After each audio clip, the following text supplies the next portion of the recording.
প্রায় সময়ই সেলিব্রিটিদের আয় নিয়ে বেশ কৌতূহল জাগে সবার মনে। আসলে তারা কতটা আয় করেন? এই প্রশ্নটি যাদের মনে ঘোরে তাদের বেশিরভাগই ফ্যান ফলোয়ার। তাদের কথা মাথায় রেখে অবাক করা সেই আয়ের হিসাব বরাবরই প্রকাশ করে বেশ কিছু মাধ্যম। তবে শুধু যে অভিনয় করেই তারা আয় করছেন এমনটা কিন্তু নয়। বিজ্ঞাপন ব্যবসা ও ব্র্যান্ড অ্যাম্বাসেডর হওয়ার সুবাদেও বেশ কিছু আয় করে থাকেন তারা। সম্প্রতি বিভিন্ন ওয়েবসাইট থেকে তথ্য জড়ো করে বলিউড অভিনেত্রীদের সম্পদের হিসাবের একটি তালিকা প্রকাশ করেছে scmp.com। আমাদের আজকের ভিডিওতে জানাবো এমন 5 জন নায়িকার আয়ের কথা। প্রিয়াঙ্কা চোপড়া, $7 কোটি। অবাক হওয়ার কিছুই নেই যে আন্তর্জাতিক তারকা প্রিয়াঙ্কা চোপড়া এই তালিকায় দ্বিতীয় স্থানে থাকবেন। সেলিব্রিটি নেটওয়ার্থ এর তথ্য অনুসারে 39 বছর বয়সী এই তারকার মোট সম্পদ $60 কোটি। সেলিব্রিটি নেটওয়ার্থ এর তথ্য অনুসারে 39 বছর বয়সী এই তারকার মোট সম্পদ $7 কোটি। হলিউডে তার ক্যারিয়ার যতই এগোচ্ছে ততই বাড়ছে আয়। এখন প্রিয়াঙ্কা বছরে আয় করছেন প্রায় $1 কোটি। সুতরাং তিনি যে সামনে আরও অনেককে ছাপিয়ে যাবেন তাতে কোনো সন্দেহ নেই। সম্প্রতি তিনি ইতালিয়ান ব্র্যান্ড বুলগারির শুভেচ্ছা দূত হিসেবেও নিযুক্ত হয়েছেন।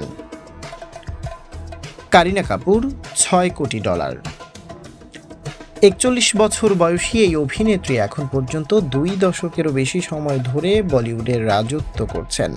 আইবি টাইমস ইন্ডিয়া অনুসারে তার আনুমানিক সম্পদের মূল্য $6 কোটি। কারিনা 15টিরও বেশি ব্র্যান্ডের সঙ্গে কাজ করছেন। আনুশকা শর্মা। ডিএনএ ইন্ডিয়ার মতে অভিনেত্রী ও চলচ্চিত্র প্রযোজক আনুশকা শর্মার আনুমানিক সম্পদ $46 মিলিয়ন। আরও বলা হয়েছে পিকে খ্যাত এই অভিনেত্রী ছবি প্রতি $20 লাখ নিচ্ছেন। 33 বছর বয়সী এই অভিনেত্রীর পারিশ্রমিক বেশ মোটা অঙ্কের হলেও তার এত সম্পদের নেপথ্যে আছে Nivea, Pantene, LA18 cosmetics, Google Pixel ও ভিভো ব্র্যান্ড।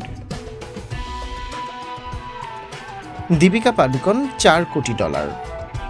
পদ্মাবত খ্যাত এ তারকা Coca Cola, Nike, L'Oreal Paris, Chopard ও টি শার্টের মতো বড় ব্র্যান্ডের হয়ে কাজ করেছেন।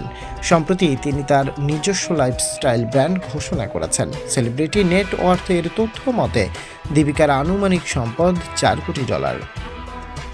মাধুরী দীক্ষিত, $3,60,00,000।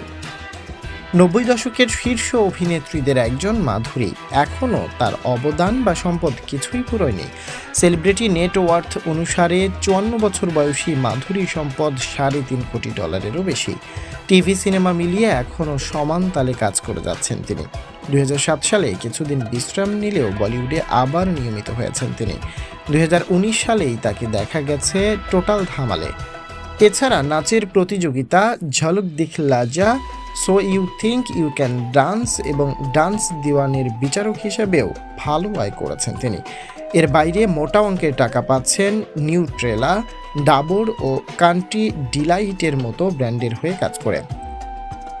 আপনি যদি এ পর্যন্ত আমাদের ভিডিওটি দেখে থাকেন তাহলে লাইক শেয়ার দিয়ে সাথেই থাকুন।